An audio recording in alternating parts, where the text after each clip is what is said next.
আমাদের কলিজাগুলো ছেড়ে যাচ্ছে।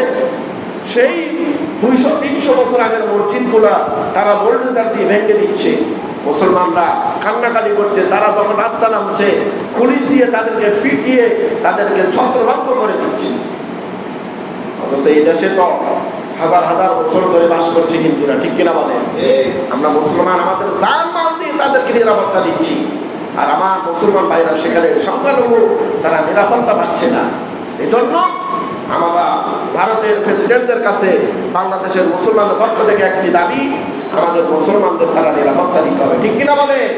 আমরা যেরকম আমাদের মুসলমান, এই দেশের মুসলমানরা হিন্দুদেরকে সংখ্যালঘুদেরকে যেইভাবে নিরাপত্তা দিচ্ছে, তারাও আমার মুসলমান ভাইদেরকে এইভাবে নিরাপত্তা দিতে হবে।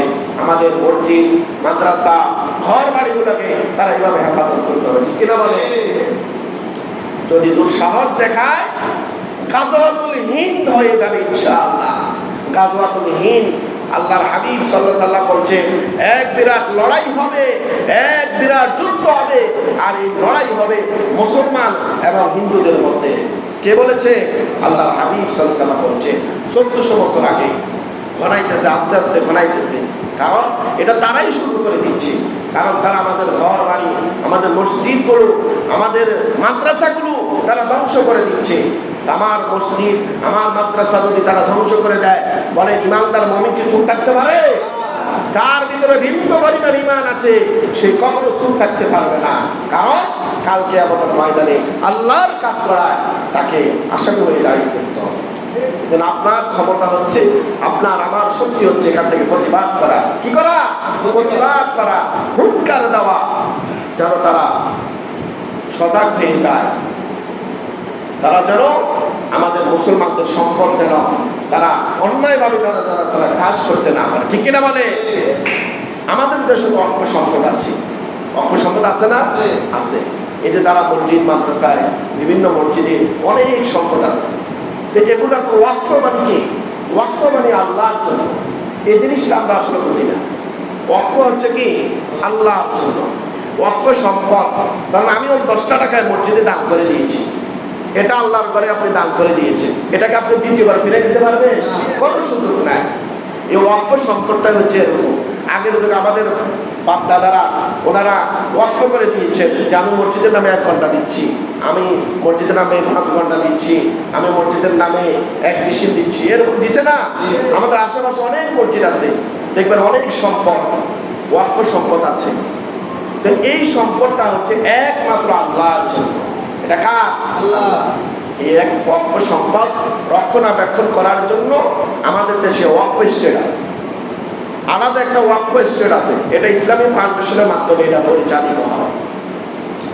এই সম্পদ এমন একটি সম্পদ, এটা আপনার আল্লাহর ঘরে যে সম্পদ দিয়েছে, এটা আপনার নিজের নামে আপনি এটা রক্ষণ করতে পারবেন না। এটা এমন একটি সম্পদ, এটা আল্লাহর সম্পদ। আপনি দিয়ে দিয়েছেন তো এটা আল্লাহর ঘরে চলে গিয়েছে, আল্লাহর ব্যাংকে জমা হয়ে গেছে। এই সম্পদকে আপনি কি করতে পারবেন না? দাবি করতে পারবেন না। এই সম্পদটাকে আপনি কাউকে দিতে পারবেন না, হাওলাত দিতে পারবেন না, ব্যবহার করতে দিতে পারবেন না, এটা নিষেধ। হ্যাঁ, আপনি যেই সম্পদ, এই সম্পদটা আপনি মসজিদে দিলে মসজিদের জন্য আপনাকে খরচ করতে হবে, মসজিদের কাছে এটাকে ব্যয় করতে পারবেন, এটা জায়েজ আছে। আপনার কাছে ধরেন এক লোকে বলছে যে মসজিদের কিছু টাকা, অন্য একটা মসজিদের ঘটনা, মসজিদের কিছু টাকা তার কাছে ছিল, সেই টাকাটা কি করছে, একজনকে হাওলাত দিয়েছে মতবাদী। ওই লোকে আবার এই টাকাটা পরিশোধ করতে টাল বাহানা করতেছে। এখন তাদের মধ্যে একটা ভেজাল লেগেছে। কিন্তু এটা যেই কেশিয়া, তার এখতিয়ার নাই এখান থেকে সে অন্যকে এটা হাওলাত দেওয়ার, কারণ এটা এমন সম্পদ, এটা আমানত। আপনাদের আমানত যথাযথভাবে আপনাকে রেখে দিতে হবে। আপনি মসজিদের কাজে এটা ব্যয় করতে হবে, অন্য কোনো কাজে ব্যয় করতে পারবেন না। মাদ্রাসার টাকা আপনি মসজিদে লাগাইতে পারবেন না, যাকাতের টাকা আপনি কোনো মসজিদ মাদ্রাসায় লাগাইতে পারবেন না। আপনাকে যেই দান দিয়েছে, যেই টাকা যে খাতে দিচ্ছে, ওই খাতে এটা আপনাকে ব্যয় করতে হবে। এটাই হচ্ছে ইনসাফ, এটা হচ্ছে কি ইনসাফ। কিন্তু আমরা আজকে এবং আমরা জানি না।